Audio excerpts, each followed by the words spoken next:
তোমাদের সাথে আজকে শেয়ার করব একটা বিয়ে বাড়ির ব্লগ। তো hi everyone, this is Riya, welcome to my new another video. হ্যাঁ, বিয়ে বাড়ি যাচ্ছি ঠিকই, কিন্তু এটা এখনকার ভিডিও না, এটা মে মাসের 3rd মের ভিডিও। এটা আমারই এক বন্ধু, তার দিদির বিয়ে ছিল।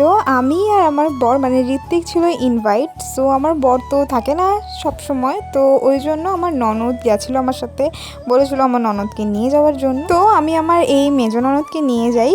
তো প্রথমে আমার হাতে ছিল গিফট আর ব্যাগ।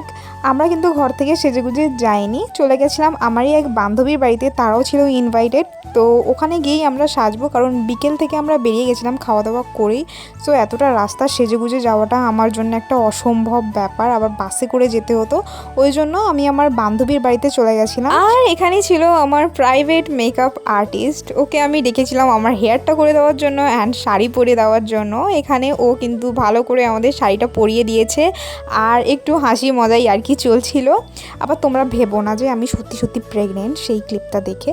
তো যাই হোক, তো এখানে আমি সাজতে বসে গেছি। আমি আমার মেকআপটা নিজেই করেছি, আমার বান্ধবী শুধু আমার শাড়িটা আর হেয়ারটা করতে এসেছিল। আর এখানে কিন্তু সবারই বলতে গেলে শাড়িটা সুন্দরভাবে গুছিয়ে পরিয়ে দিয়েছে।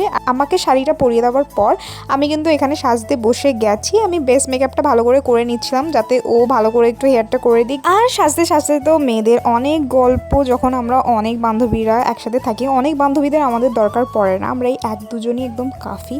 তো যখন সবাই মিলে থাকি তখন একটু গল্প ইয়ার্কি ঠাট্টা একটু বেরিয়েই পড়ে। তো সেই করছিলাম, আর গল্প করতে করতে এখানে আমার বেস মেকআপটা কমপ্লিট। এটা বসতে মানে একটা মেকআপ করার পর অক্সিডাইজ হওয়ার পর একটু আলাদা রকম লাগবে। সো এটার জন্য আমি অপেক্ষা করছিলাম। আর এখানে আমার ননদের কিন্তু হেয়ারটাও কমপ্লিট হয়ে গেছে, বেশ সুন্দর করে ফুল টুল লাগিয়ে, আমরা ফুল নিয়েই গেছিলাম, ফুল টুল লাগিয়ে একদম পুরো সুন্দর করে সাজিয়ে দিয়েছে। আর আমার এই বান্ধবী হেয়ার করবে না, কারণ ও রিসেন্টলি হেয়ার স্ট্রেট করেছে, ওই জন্য হেয়ারে কোনো রকম কিছু করবে না। এবার আমার পালা, এবার আমি বসেছি আমার চুলের একটু 12টা বাজানোর জন্য। আসলে চুলে আমি মানে সেরকমভাবে যত্ন রাখতে পারি না, কারণ আমি সব সময় চুলের মধ্যে হিট দিয়ে রাখি। আমি ঘরে থাকলেও আমি চুলের মধ্যে হিট দিই, কোথাও যাওয়ার সময় তো আরও বেশি করে দিই। যাই হোক, চুলের সাথে এত খেলি, বাট চুল আমাকে কোনোদিনও ধোকা দেয় না, আর দেয়নি আজ পর্যন্ত। তো এখানে আমি আমার বান্ধবীকে বলেছিলাম একটু নিচের দিকে কার্ল করে দিবি। আমার খুব ইচ্ছা ছিল যে একটু কার্ল করব, কারণ আমার বউ ভাতের সময় আমি কার্ল করতে পারিনি একদম। তাই এই শখটা আমি আমার বন্ধুর দিদির বিয়েতেই মিটিয়ে নিয়েছি। আমার বউ ভাতের শাড়িটাও আমি নিয়ে গেছিলাম, বউ ভাতের ব্লাউজটা একদম ছোট হয়ে গেছিলো, তাই এই ব্লাউজের সাথেই পেয়ার করেছি, দারুণ লাগছিলো এর সাথে।